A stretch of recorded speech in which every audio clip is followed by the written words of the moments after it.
장 11절부터 16절 말씀을 읽고 오늘 말씀을 진행하도록 하겠습니다.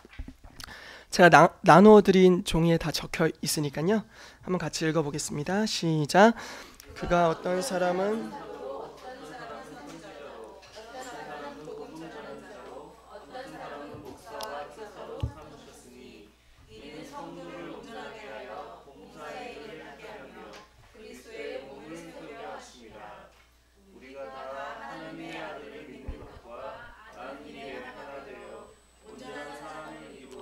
그리스도의 장성한 분량이 충만한 데까지 이르리니 이는 우리가 이제부터 어린아이가 되지 아니하여 사람의 속임수와 간사한 유혹에 빠져 온갖 교훈의 풍조에 밀려 유동하지 않게 하려 함이라. 오직 사랑 안에서 참된 것을 하여 범사에 그에게까지 자랄지라. 그는 머리니 곧 그리스도라. 그에게서 온 몸이 각 마디를 통하여 도움을 받음으로 연결되고 결합하여 각 지체의 분량대로 역사하여 그 몸을 자라게 하며 사랑 안에서 스스로 세우느니라. 아멘. 아멘. 저희 교회는 오중사역을 믿는 교회입니다. 아멘이십니까? 예, 또 오중사역을 통한 성도 운동을 믿는 교회인 줄 믿습니다. 하나님께서 사도와 선지자와 복음 전하는 자와 목사와 교사를 세운 것은 그들을 통하여서 어떤 피사역자들에게 사역을 하기 위하여 권위를 부여하신 것이 아닌 줄로 믿습니다. 아멘이시죠? 그들을 세우신 목적은 성도들을 온전케 하고 성도들을 성숙하게 하고 성화되게 하고 또 그들을 봉사의 일을 할 수 있도록 무장시키기 위해서 주님께서 사역자들을 세웠다고 말씀하신다고 믿습니다. 그래서 이 말씀대로 그 킹제임스 버전을 아래 잠깐 적어놨는데요. 보면요. 주님께서 오중사역자를 세우신 이유는 성도의 사역을 위해 무장시키려고 세웠다라고 말씀하고 있습니다. 오늘 우리가 성경 전반을 걸쳐서 이러한 것들을 조금씩 알아보고 또 제 삶에 나타났던 그런 어떤 하나님께서 일하셨던 일들을 알아보면서 하나님께서 오늘날 성도들을 무장시켜서 기름 부으심으로 사역하게 하신다는 것들에 대해서 오늘 함께 나누어 보고자 합니다. 그래서 아래 적혀있는 것과 같이 풀타임 사역자 또는 오중 사역자는 성도를 사역하도록 무장시키는 책임을 가진 자입니다. 모든 사역을 감당하고 성도를 회중으로 삼는 자가 아니죠. 그러므로 풀타임 사역자는 성도를 사역자로 무장시키는 직임을 가진 자이고 모든 성도는 사역자입니다. 아멘. 우리 모두는 사역자인 줄 믿습니다. 아멘. 예, 제가 여기 이제 주제가 기름 부으심 사역인데 참 여기서 제가 이 주제를 거론하기가 참 민망한데 여기 참 이렇게 멋진 분들이 많으셔서 제 삶에 나타났던 이제 간증을 하나 이야기하면서 말씀을 좀 진행하고자 합니다. 제가 이제 기름 부으심에 대해서 이제 경험을 하고 좀 이제 만질만한 주님의 임재들을 경험하면서 이제 사역을 기름 부으심을 통해 하게 된지는 이렇게 오래되지 않았는데 그런 어떤 계기가 있었습니다. 한 번은 제가 이제 다니고 있던 학교에서 주님께서 제 안에 학교를 위한 기도 모임을 만들라는 감동을 주셔서 그럼 기도 모임 만들어야죠 하고서 이제 아는 후배를 한 명 딱 잡아다가 형이랑 같이 기도 좀 하자 이렇게 해서 기도 모임이 하나 시작이 되었습니다. 그래서 이제 기도를 하는데 사람 수가 점점 불어났어요. 그래서 한 8명 정도가 이제 모이게 돼서 모임을 진행하려고 보니까 막 제각각인 거예요. 이 친구는 자기 집 기도하려고 왔고 여기는 뭐 교회 기도하려고 왔고 여기는 자기 친구 기도하려고 왔고 근데 이 모임의 주제는 학교를 위한 기도였기 때문에 무언가 우리 안에 성령의 교통하심이 필요하다 라는 것을 좀 감지를 해서 이대로 가면 안 되겠다는 생각이 들었습니다. 그래서 주님께 이제 주님 어떻게 이 기도 모임을 인도하면 좋을까요? 라고 전략을 구하고 있는데 제 안에 감동이 들었던 게 기름 부으심을 받는 시간을 가져라 라는 이제 말씀을 하신다는 이제 감동이 있었고 그렇게 해봐야겠다라는 생각이 들었습니다. 그런데 그 당시까지 뭐 기름 부으심이 뭔지에 대해서 많은 설교를 듣고 책도 보고 공부도 했지만 또 실제로 만질만한 임재를 경험을 했지만 그걸로 내가 다른 사람을 사역한다? 라는 거는 굉장히 부담스럽고 어색하고 어떻게 해야 될지 모르는 일이었습니다. 그래서 이제 날이 되어서 이제 사람들 이제 한 8명 정도 되는 인원을 모아놓고 동그랗게 앉아서 메시지를 나눴어요. 성령님에 대한 메시지를 나누고 다 나누고 나서 이렇게 기도하자고 했습니다. 손을 다 이렇게 올려보고 성령님을 초대하는 기도를 하자고 했고요. 신학생들이라서 어떤 간구하는 패턴이 기도로 어떤 하나님의 것을 이렇게 딱 빼앗는 듯한 느낌의 패턴이 강한 거예요. 그래서 그런 뉘앙스를 주고 싶지 않아서 오늘날 하나님은 우리가 구하는 것 이상으로 그분이 우리에게 주기를 원하신다라는 것들을 믿었고 그렇게 경험하고자 해서 우리 간구하는 기도를 하지 말자. 그냥 단지 그분을 초대하고 그분이 부어주실 것을 신뢰하고 좀 기다리는 시간을 갖자라고 했습니다. 그리고 나서 이렇게 하고 이제 성령님 환영합니다 라고 제가 대표 기도를 한 30초 한 것 같아요. 그리고 나서 이제 기다리기 시작했습니다. 1분이 지났는데 아무런 미동도 없었습니다. 2분이 지나도 아무 일도 일어나지 않더군요. 3분이 지나도 아무 일도 일어나지 않았습니다. 기류의 변화라던가 손이 떨린다던가 뭐 전혀 아무런 역사가 없습니다. 그래서 주님 좀 더 기다려 보겠습니다. 저를 거짓말쟁이가 되게 하지 마십시오 라는 어떤 간절한 마음이 내 마음에는 불타올랐지만 표정은 여유 있는 척을 하면서 이제 기다리고 있었습니다. 한 5분 정도 지났는데 뭔가 이렇게 그 기도실 공기가 이렇게 바뀌는 게 느껴지더라고요. 그래서 뭐가 변하고 있다 이렇게 생각이 들었고 좀 더 기다렸습니다. 그랬더니 제 이제 이쪽 손을 잡고 있던 친구가 땅바닥에 눕는 거예요. 그래서 얘는 왜 누워 있을까? 라고 생각을 했고 저쪽에서는 웃고 있습니다. 쟤는 왜 웃을까? 라고 생각을 했는데 저쪽에서는 또 울고 있는 거예요. 그래서 이거 성령님이 역사하시는 거구나 이렇게 이제 감지가 됐고 저기는 제가 정말 사랑하는 어떤 동생이 있었는데 이렇게 사역할 때 어떤 분들을 보면은 요한복음 20장에 나온 말씀같이 예수님이 숨을 내쉬며 가라사대 성령을 받으라 이렇게 말씀하시나요? 숨을 막 계속 이러고 있는 거예요.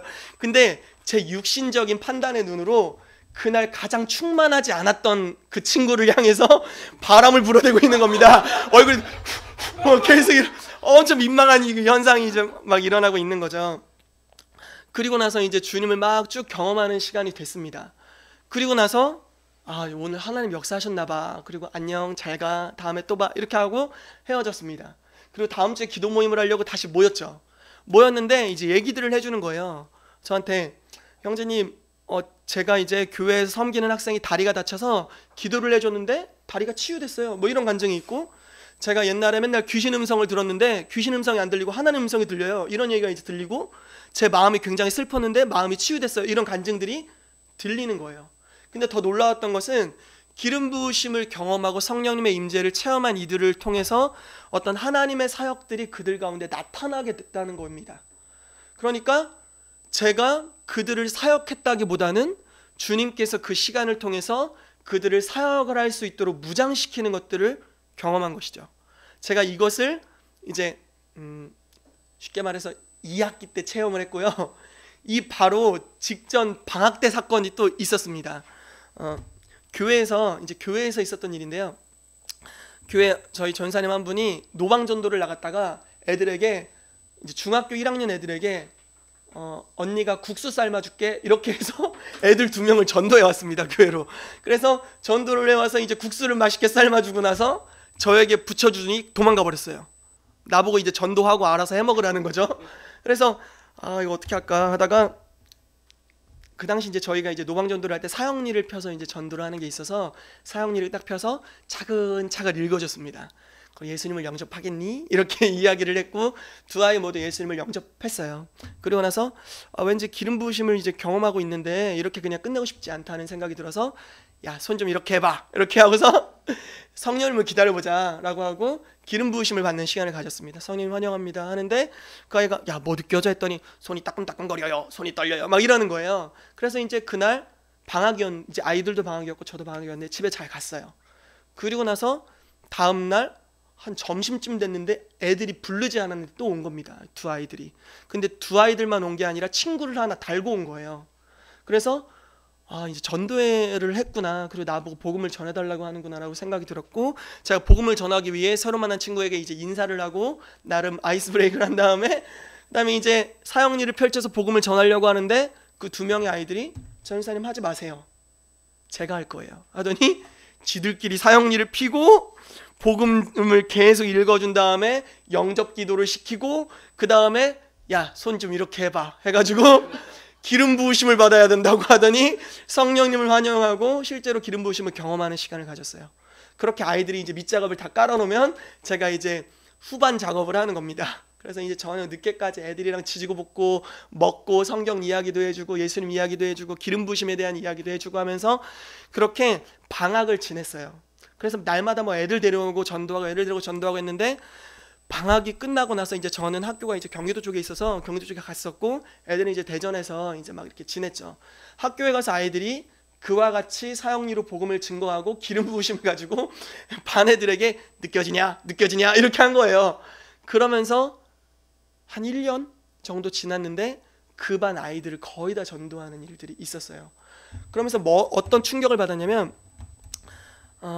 하나님께서는 내가 사역하는 걸로 그치는 것이 아니라 나를 통해서 아이들이 사역하도록 무장되어서 그 아이들이 자기들의 영역에 가서 사역하는 것을 정말 기뻐하시고 원하시는구나 라는 것들을 체험적으로 경험하게 되고 이후에 이 말씀들을 배우게 되었습니다. 이러한 은혜가 우리 순환을교회에 있게 되기를 축복합니다. 아멘. 초대교회에 어떤 일이 있었는지 우리가 간략하게 좀 알아보도록 하겠습니다. 사도행전 2장 37절에 47절을 보면요, 베드로의 설교를 통해서 3,000명? 예, 3,000명이 구원받는 일들이 있죠. 그래서 3,000명의 회중이 생겼고, 이들은 사도의 가르침을 받고 기도를 전무하기 시작했습니다. 사도들의 가르침을 받았고 기도하기를 전무했습니다. 초대교회 초반에는 12사도를 통한 이적과 기사들이 많이 기록되어 있습니다. 특별히 베드로 또 요한을 통한 하나님의 강력한 역사들이 기록되어 있죠. 그래서 이제 여기 강의안을 보시면요, 사도행전 3장 6절에서 10절은 미문에 앉은 안진뱅이를 일으킨 사건이죠.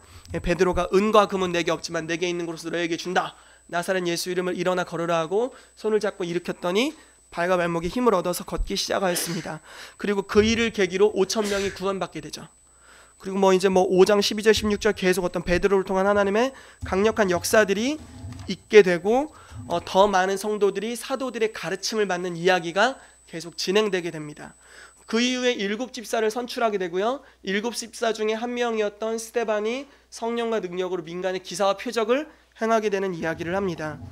그런데 스데반이 죽게 되죠. 그리고 사도행전 8장 1절을 가보면 사울이 이제 그가 죽임당한 마땅히 여겼고요, 그날에 예루살렘에 있는 교회에 큰 박해가 있어 사도 외에는 다 유대와 사마리아 모든 땅으로 흩어지게 됩니다. 그러니까 사도를 제외하고는 12명을 제외하고는 예루살렘에 성도가 남아있지 않게 됩니다. 근데 이 전의 말씀을 보면요, 수다한 제사장의 무리들까지도 이 도에 복종하게 되는 일이 있습니다. 그러니까 예루살렘에 벌써 수만 명에 달하는 크리스찬이 있게 되는 것이죠. 그런데 이들이 핍박으로 말미암아서 사도를 제외하고는 흩어지게 됩니다. 근데 흩어진 여러 가지 목적이 있습니다. 어떤 사람은 핍박으로 인한 동기부여가 되어서 복음을 증거하려고 주님께서 말씀하신 것 같이 예루살렘과 온 유대와 사마리아 땅끝까지 가야 된다라는 감동이 있어서 빌립 같은 경우는 사마리아로 가게 되고요, 어떤 사람은 핍박을 받아서 여기서 못 살겠다 하고 짐 싸매고 가족들이랑 가면서 그래도 알고 있는 복음이 있기 때문에 그것을 증거하면서 흩어지게 되는 것이죠. 아무튼 여러 가지 이유들로 박해로 말미암아서 그 자리를 떠나가게 됩니다. 그런데 그 자리를 떠나간 사람들을 통해서 이전에는 12사도에게, 특별히 베드로에게 국한되었던 하나님의 성령의 능력을 힘입어서 병든 자를 고치고 복음을 증거하고 귀신을 내어쫓는 어떠한 기름 부으심의 사역들이 이제는 일반 성도들을 통해서 나타나기 시작한다라는 것이죠. 그리고 그 흩어진 성도들의 표본으로서 빌립의 사역을 이야기하게 됩니다. 빌립이 사마리아를 전도하러 갔을 때 그가 하나님의 나라와 예수 그리스도의 이름에 대해 증거하게 되었고, 그를 통하여서 많은 병든 자가 고침받았고 귀신 들린 자가 쫓김을 받았고, 심지어 그 땅의 유명한 마술사도 빌립이 행하는 하나님의 큰 능력을 보고 그것을 본받으려고 쫓아다니게 되는 일이 있게 되는 것이죠. 어떻게 사도들만 행했었던 그런 성령의 기름 부으심과 능력이 평신도들에게, 집사님에게, 일반 성도들에게 임하게 되었는가라는 것입니다. 사도들이 복음을 전하기 시작한, 성령이 임하시고 복음을 전하기 시작한 그때로부터 흩어지기 직전까지 사도들은 성도들을 가르쳤습니다. 그런데 단지 양육했다라는 의미 이상으로 양육했고 군사로 무장시켰고 기름 부으심이 임하도록 임파테이션 했고 기름 부으심 안에서 어떻게 성령의 음성을 듣고 성령께서 인도하신 대로 사역을 하는지에 대해서 가르쳤다라는 것이죠. 그리고 그것을 가르침으로 말미암아서 흩어졌을 때는 이미 성령으로 말미암아서 사역하기에 충분한 역량들 또는 그런 자격 조건으로서 파송이 되었다라는 것입니다. 그래서 초대교회 이제 넘겨보시면요.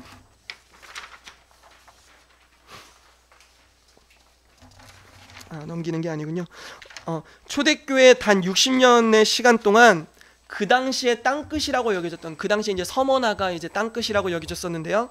땅끝이라고 여겨졌던 모든 곳에 복음을 증거하게 되었다라는 것입니다.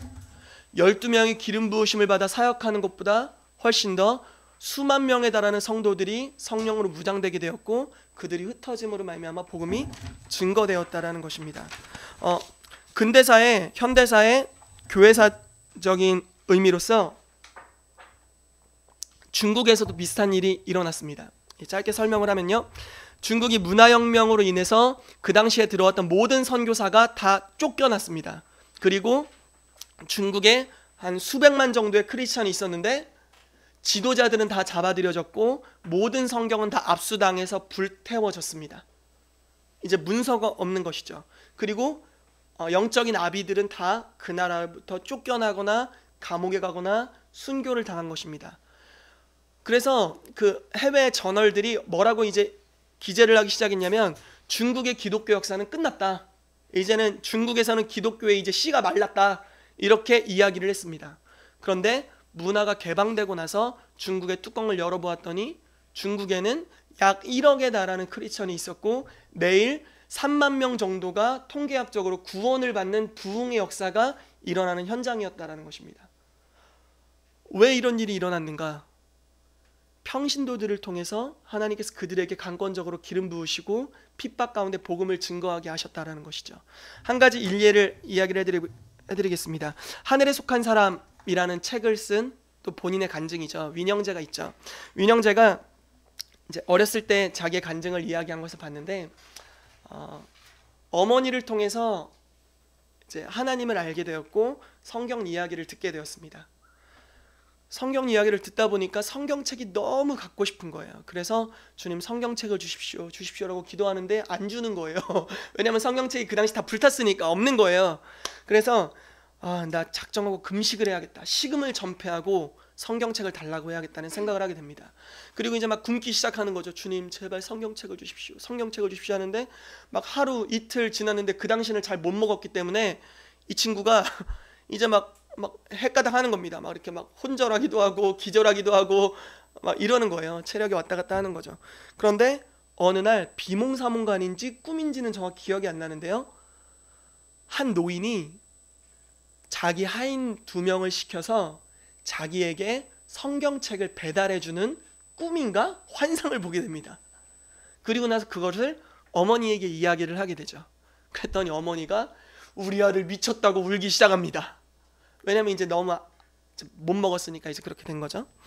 그리고 나서 어느 날 밤에 실제로 한 2명의 남자가, 젊은 남자가 찾아와서 몰래 저쪽 마을에 노인이 주는 겁니다 하고서 성경책을 툭 던지고 도망갑니다. 열어보니까 성경책이었던 거죠. 하나님의 응답으로 음성을 듣고 와서 성경책을 전달해 준 것이죠. 너무나 감격스러워서 들판에 있든지 잘 때나 항상 성경책을 읽었답니다. 너무 좋아서 외워버렸대요. 그런데 어느 날 이 친구에게 주님이 이렇게 말씀하십니다. 서쪽으로 가라. 너무 애매하지 않아요? 서쪽으로 가라. 이게 끝이었어요. 그래서 감동을 받아서 이제 서쪽으로 그냥 배낭 메고 갑니다. 서쪽으로 막 갑니다. 가다가 집에다 뭐를 놓고 왔나? 해가지고 다시 집으로 돌아갑니다. 돌아왔는데 어머니가 한 가지 이야기를 해주는 거예요. 네가 서쪽으로 떠났을 때 어떤 청년이 왔었다. 저쪽 마을에는 청년이 왔었고 그가 네 이름이 윈이라는 것도 알고 있고, 그 당시 윈이 아니었죠. 이제 네 이름을 알고 있고 또 네가 성경책을 가지고 있는 것도 알고 있고 네가 우리 마을에 와서 복음을 전해줘야 한다는 하나님 음성을 들었다고 한다. 그래서 며칠 뒤에 또 오기로 했으니까 너 집에 주둔하고 있어라. 이렇게 이야기를 한 겁니다. 며칠 뒤에 그 사람과 기적적인 만남을 갖죠. 그리고 나서 그 마을로 파송을 받게 됩니다. 이 어린 전도자가. 그래서 이제 그 마을에 도착했습니다. 그 당시에 이제 문서를 가지고 다니면 걸려서 죽을 수도 있기 때문에 성경책은 집에다 놓고 가는 거죠. 터벅터벅 걸어서 마을에 도착하고 마을에 수많은 사람들이 하나님의 말씀을 듣기 위해 모여 있습니다. 그들을 대상으로 이 어린 사람이 할 수 있는 것이 없기 때문에 이렇게 말합니다. 오늘은 제가 마태복음을 읽어드리겠습니다 라고 말을 하고 마태복음 1장부터 족보부터 외우기 시작합니다. 마태복음을 쭉 읽어나가는데 성령께서 그 마을 전체를 덮으십니다. 그리고 마을 전체 위에 기름 부으시고 임하십니다. 그래서 그 마을 전체가 회심하게 됩니다. 그리고 이 전도자는 서쪽으로 또 갑니다. 그러면서 이분의 전도 여정이 시작되게 되는 것이죠. 이런 어떤 중국에서 지도자들이 떠나갔을 때 하나님께서는 최고의 전략으로서 성도들을 무장시켜서 사역을 하게 하도록 한다라는 것입니다. 그 당시에 이 흩어졌던 평신도들, 이 핍박 가운데 숨어 있었던 이 잠재된 신자들이 성령께서 강권적으로 기름 부으셔서 이 당시에 대부분의 사람들이 이제 중국에 회심한 대부분의 사람들의 그 회심 이유라고 해야 될까요? 그것들을 조사해 봤더니 가족 중 누군가가 병으로부터 고침받아서 주님을 믿게 되었다라는 이야기를 하게 된 것입니다. 성도들이 기름 부으심으로 성령님의 음성을 듣고 사역하는 것들을 그런 어떤 섭리적인 과정 가운데 주님께서 행하셨다는 것입니다. 우리 가운데도 이러한 일들이 오늘날 있게 되기를 축복하고요. 오중사역과 성도운동을 믿는 이 순환을 교회 가운데 이러한 일들이 동일하게 재현되기를 또 더 강력하게 일어나기를 축복합니다. 아멘. 우리의 사역의 모델은 예수 그리스도이십니다. 아멘이시죠? 예수 그리스도는 성령으로 기름 부음을 받으시고 사역을 하셨습니다. 그분은 자기의 신성을 의탁하지 않으시고 신성을 내려놓으시고 완전한 인간이 되셔서 한 인간으로서 성령으로부터 기름 부음을 받으시고 사역하셨습니다. 그분이 성령을 통해서 사역하셨기 때문에 오늘날 동일하게 그리스도인들도 성령께서 임하신다면 예수 그리스도께서 하셨던 사역을 동일하게 할 줄로 믿습니다. 아멘. 요한복음 14장 말씀에 이렇게 기록되어 있습니다. 나를 믿는 자는 내가 하는 일을 저가 할 것이다. 또 이보다 더 큰 일도 할 것이다. 왜냐하면 내가 아버지께로 가기 때문이다 라고 말씀하시죠. 무슨 말씀일까요? 예수님을 믿으면 예수님이 그동안 쭉 해오셨던 병든 자를 고치고 여러 가지 일들을 행하셨던 그 일들을 너네가 할 거다. 근데 그보다 더 큰 일도 할 거다 라는 거의 뻥에 가까운 수준의 말씀을 선포하시고 그렇게 선포하셨습니다. 이유가 내가 아버지께로 가기 때문이다 라고 말씀하십니다. 그분이 아버지께로 가시게 되면 누가 오십니까? 또 다른 보혜사이신 성령께서 우리 가운데 임하시게 되는 것이죠. 그리고 그분이 아버지께로 가시게 되면 어디에 계십니까? 하나님 보좌 우편에 가장 권세 있는 자리에 모든 이름 위에 뛰어난 자리에 가게 되십니다. 그리고 그분의 위치는 교회의 머리이고요. 또 그분은 그분의 발등상에는 모든 만물이 밟혀 있습니다. 다른 말로 해서 그분은 승천하실 때 모든 만물 위에 뛰어난 이름으로 가셨습니다. 모든 이름 위에 뛰어난 이름이 되셨고 모든 권세 위에 집권하는 자로 가신 것이죠. 그리고 그분 안에 바로 그리스도인인 우리가 있는 것입니다. 모든 질병에는 이름이 있죠. 그런데 예수 그리스도의 이름은 그 질병의 이름보다 뛰어난 이름입니다. 그래서 그 이름을 선포할 때 질병은 치유돼야 되는 것이죠. 아멘이십니까? 모든 문제도 나름대로 이름이 있습니다. 귀신들도 나름 이름과 어떤 특성들이 있겠죠. 그러나 예수 그리스도의 이름은 가장 뛰어난 이름이십니다. 그분이 현재 계신 그 위치, 하나님 보좌 우편에 계신 그 위치가 바로 그리스도 안에 있는 우리의 위치인 것입니다. 그리고 그분이 성령을 우리 가운데 보내주심으로 말미암아서 기름 부으심을 가지고 권세와 기름 부으심을 가지고 사역할 수 있도록 우리를 파송하신 것입니다. 아멘. 4번 가보겠습니다.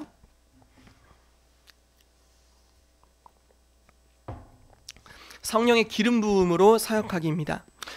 기름 부으심에 대한 정의인데요. 제가 한 책에서 베꼈습니다. 한번 같이 읽어보도록 하겠습니다. 기름 부음이란 시작. 성령 충만하면 하나님의 능력을 입게 되는데 이 능력이 바로 하나님의 기름 부음입니다. 예수님은 메시아 즉 기름 부음을 받은 자입니다. 예수님은 성령의 기름 부으심으로 사역하셨습니다. 우리도 동일한 기름 부으심을 받고 성령의 인도를 따라 사역해야 합니다. 아멘. 예, 기름 부으심에 대한 정의입니다. 또 한 가지 특징은 마태복음 12장 28절에 보면요, 그러나 내가 하나님의 성령을 힘입어 귀신을 쫓아내는 것이면 하나님의 나라가 이미 너희에게 임하였느니라 라고 말씀하고 있습니다. 기름 부으심으로 사역한다면, 기름 부으심이 역사된다면, 성령께서 역사된다면 그 자리는 하나님의 나라가 임할 것입니다. 우리의 비전과 삶의 목적은 하나님의 나라가 이 땅에 임하는 것인 줄로 믿습니다. 뜻이 하늘에서 완전히 이루어진 것 같이 땅에서 이루어지게 하기 위해서 이 순환을 교회가 있는 줄로 믿습니다. 그래서 우리가 기름 부으심으로 말미암아서 예수님께서 하나님의 성령을 힘입어서 귀신을 쫓아낸 것 같이 우리가 동일하게 하나님의 성령을 힘입어서 귀신을 쫓아내고 병든 자를 치유하고 하나님의 나라의 사역을 할 때 주의 나라가 이 땅 가운데 임하게 될 줄로 믿습니다. 고린도후서 1장 21절에는 우리도 동일하게 기름 부으심을 받았다고 이야기하고 있습니다. 우리를 너희와 함께 그리스도 안에서 견고케 하시고 우리에게 기름을 부으신 이는 하나님이시니 라고 말씀합니다. 요한일서 2장 20절 말씀에는 너희는 거룩하신 자에게서 기름 부음을 받고 모든 것을 아느니라 라고 말씀하고 있고요. 요한일서 2장 27절에 보면 동일하게 너희는 너희 안에 계신 기름 부으심으로 말미암아 모든 것을 아느니라 라고 말씀하고 있습니다. 믿는 자에게는 동일하게 기름 부으심이 있습니다. 아멘. 예, 그러면 기름 부으심으로 말미암아 사역하는 사역 은사에 대해서 우리 보도록 하겠습니다. 고린도전서 12장 8절에서 10절을 보면요, 성령의 9가지 은사에 대해서 나와 있습니다. 이거를 다 설명하자니 이건 좀 너무 길 것 같고요. 대략 설명을 하겠습니다. 1. 지혜의 말씀입니다. 하나님으로부터 오는 초자연적인 지혜죠. 이런 경우입니다. 예수님의 삶에서 나타난 하나의 경우를 보자면요, 바리새인들이 예수님을 모함하기 위해서 현장에서 가늠하다 잡힌 여인을 예수님 앞으로 데려옵니다. 그리고 예수님에게 묻습니다. 이 여인은 현장에서 가늠하다 잡혔습니다. 율법에는 돌로 치라고 하는데 어떡할까요? 라고 묻습니다.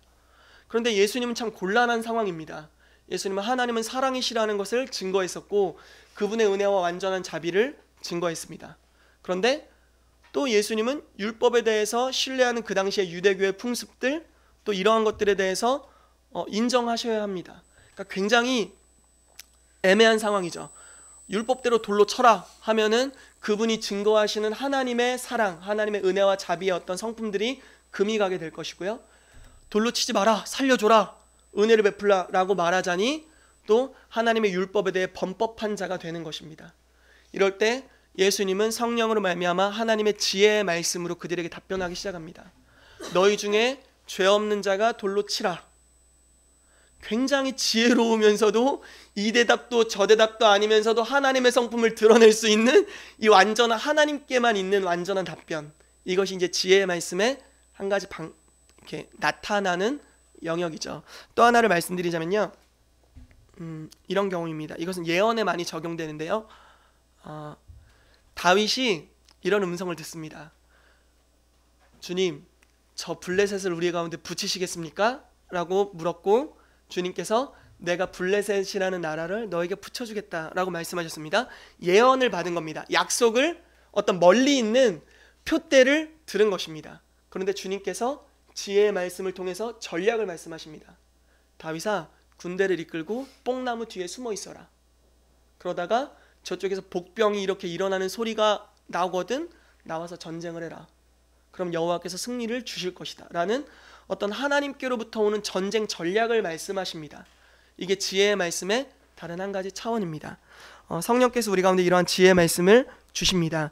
지식의 말씀은 과거나 현재에 대한 사람의 지식으로는 알 수 없는 하나님의 초자연적인 지식입니다. 이 부분은 저희 교회 안에서 많이 사역되고 있기 때문에 큰 설명은 하지 않겠지만 오늘 저에게 한 가지 지식의 말씀이 있었는데요, 어떤 것이었냐면 위가 이렇게 이게 위인가 모르겠어요. 이게 요게 위인가요? 요렇게 생긴 거, 요게 장인가 위인가, 아무튼 위인가요? 이게 보였고요. 이거를 주님께서 치료하길 원하신다는 감동이 있었습니다. 어떤 위가 아픈 분이 있다면 예수 그리스도의 이름으로 치유될 것을 선포합니다. 아멘. 이런 어떤 지식의 말씀, 알 수 없는 지식들을 하나님으로 말미암아 알게 되는 것입니다. 세 번째, 믿음입니다. 아브라함의 삶에 나타났던 표본을 보면 알 수 있죠. 지금 현재 상황에서는 결코 이루어질 수 없는 하나님의 약속이 주어집니다. 그리고 그것을 이상하게 믿어지는 믿음, 초월적으로 믿어지는 믿음.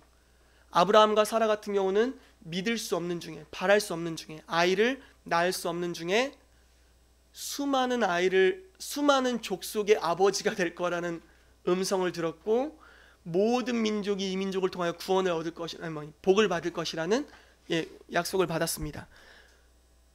낳지 못할 때도 믿게 돼서 이삭을 낳았고요. 이삭 하나 낳았을 때도 그를 통하여 메시아가 나올 것을 믿었고, 메시아를 통하여 수단 그리스도의 자손들이 나올 것을 믿게 되는 이 초월적인 믿음이었던 것이죠.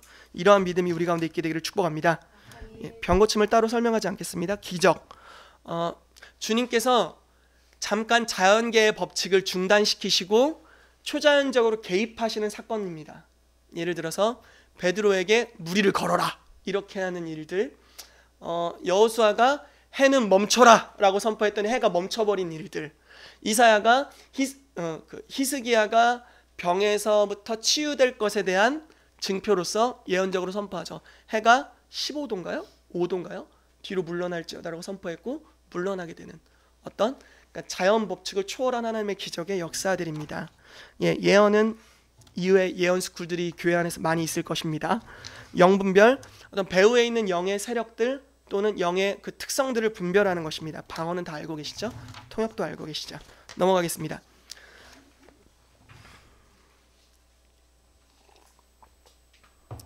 은사성장의 4단계입니다. 1, 2, 3, 4단계가 있는데요. 1단계는 아직 성령의 나타남, 은사들이 장착되거나 활성화되지 않은 단계입니다. 2단계는요, 은사 중에 어떤 일부분이 활성화돼서 이제 나타나기 시작된 단계입니다. 3단계는요, 그 은사들이 한정적으로 역사되다가 이제 성령님의 흐름을 인식할 줄 알고 기름 부으심을 느낄 줄 알고 인도함을 받을 줄 알면서 그 은사라는 무기들이 장착되는 단계입니다. 4단계는요, 그 은사들을 신실하게 또 건강하게 성숙하게 사용함으로 말미암아서 교회의 권위 안에서 임명을 받아서, 예를 들어 치유사역을 신실하게 또 성실하게 했다면 치유사역자로 교회 안에 임명이 되고, 예언을 또 성실하게 또 성경적으로 잘 성숙하게 감당했다면 예언사역자로 임명되는 어떤 그런 직분의 단계라고 말할 수 있습니다. 그런데 이거를 나누고 좀 우리가 오늘 마쳤으면 좋겠는데요. 우리 가운데 어떤 분들은 성령 세례를 받을 때 은사들이 폭발적으로 일어나는 사람들이 있습니다. 갑자기 성령이 임하셨는데 그때부터 막 예언이 막 바바바박 되는 분들이 있죠. 다 그러면 좋겠지만 다 그렇지가 않습니다. 대부분의 사람들은 성령이 임하셨는데 뭐가 이렇게 방언은 받고 이렇지만 영이 활성화돼서 치유가 나타난다거나 예언이다 이런 경우들이 많이 없습니다. 그럼 어떻게 도대체 우리가 은사로 사역하는 것, 또 기름 부으심으로 사역하는 것을 익혀야 되는가라는 것입니다. 그래서 1단계가 필요한 것이죠. 1단계에 보시면요, 동기부여 은사를 활용하라 라고 나와 있습니다. 로마서 12장 6절부터 8절 말씀을 보면요, 동기부여 은사가 나와 있습니다. 여기 아래 적혀 있죠. 이것은 이렇게 설명할 수 있습니다. 성령께서 내주하시게 되면요, 그리스도인이 되면 성령이 우리 안에 내주하시죠. 성령이 내주하시게 되면 우리 안에 이러한 7가지 갈망함, 7가지 중에 한 가지 이상의 갈망함을 주십니다. 다른 사람을 섬기고자 하는 어떤 하나님으로부터 오는 강렬한 소원함과 섬김의 열정을 주십니다. 그것이 여기 나와 있는 7가지입니다. 예언은 우리가 흔히 이야기하는 은사적인 예언과는 다른 의미죠. 섬김, 가르침, 권면, 베품, 인도, 여기 인도는 다스림이라고 보시면 됩니다. 긍휼, 이러한 것들이 있습니다. 처음에 이것들을 통해서 동기부여를 하셔서 사람을 찾아가서 사역하려 하면은 활성화되는 것입니다. 한 가지 저의 삶에 나타났던 간증을 이야기해 드리겠습니다. 저에게는 그리스도인이 되었을 때 권면이라는 영역의 동기부여가 아주 활성적이었습니다. 권면 한번 읽어보면, 하나님과 동행하는데 용기를 주고 동기부여 하고픈 소원입니다. 제 안에 이런 갈망이 있었습니다. 다른 사람에게 용기를 주고 동기부여하고 싶은 소원함이 있었습니다. 그런데 어느 날 제 친구가 저에게 상담을 요청해 옵니다. 그래서 제 안에는 권면에 대한 소원함이 있기 때문에 좋은 말로 권면을 해줘야 되는데 라는 생각을 하면서 뭐 그 당시 은사가 활성화되어 있지 않았지만 이 친구에게 좋은 말을 권면해주고 싶고 가능하다면 하나님께로부터 오는 최적의 방법들, 지혜들을 이야기해주고 싶은 갈망함이 일어났습니다. 그래서 이 친구가 상담하는 내용을 가지고 그 순간에도 주님 무엇이라고 답변할까요? 라고 계속 제 촉을 주님께 세웠고요. 계속 들으려 하였습니다. 그리고 집에 가서도 주님 이 친구가 저에게 이런 것들을 물어봤는데 제가 도대체 무엇이라고 답변해야 되고 성경 속에는 어떻게 기록되어 있고 주님은 무엇을 원하십니까? 라고 계속 기도하기 시작했습니다. 그러한 과정 안에서 제 안에 하나님의 마음이 조금씩 느껴집니다. 이 친구를 향한 하나님의 마음. 예언은 하나님의 마음을 전달하는 것이죠. 그러니까 예언이라는 영역이 저에게 슬쩍 열리기 시작하는 것이죠. 그리고 이 친구에게 어떤 답변을 해야 될지, 이 친구가 봉착한 문제에 대해서 하나님의 지혜가 어떤 것인지에 대해서 말씀이, 제가 여태까지 읽어놨던 말씀이 이렇게 해석이 조금씩 되어지면서 깨달아지기 시작하는 것입니다. 너무 신기한 체험이었어요. 그래서 막 이렇게 답변을 해주면 되겠구나, 이게 하나님이 이 친구에게 원하시는 뜻이구나 라면서 제 안에 지혜의 말씀이 활성적으로 운행하기 시작하였습니다. 그리고 나서 그 친구가 이렇게 가지 못하게 하는 장애물이 무엇인지에 대해서 주님께서 저에게 보여주십니다. 그러면서 어떤 영분별의 영역들이 제 안에서 활성적으로 일어나고 깨어나기 시작했습니다. 그리고 이것들을 가지고 그 친구에게 나누어 주는 것이죠. 보세요. 동기부여 은사를 통해 시작했습니다. 저에게는 아무것도 있지 않았죠. 그렇지만 그리스도인이라면 7가지 동기부여 은사 중 한 가지 이상은 반드시 있습니다. 이것으로부터 시작해서 사람들을 만나서 섬기고자 할 때에 주님께서 우리의 영을 활성화시키시고 깨우셔서 우리 안에 있는 성령의 9가지 은사 중에 한 가지 또는 다수의 은사들을 활성화시키시고 그것으로 사역하게 하신다라는 것입니다. 아멘.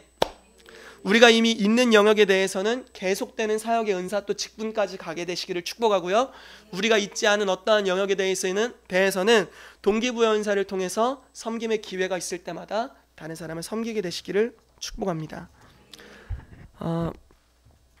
우리가 한 가지를 더 나누고 마치겠습니다. 성령의 9가지 은사가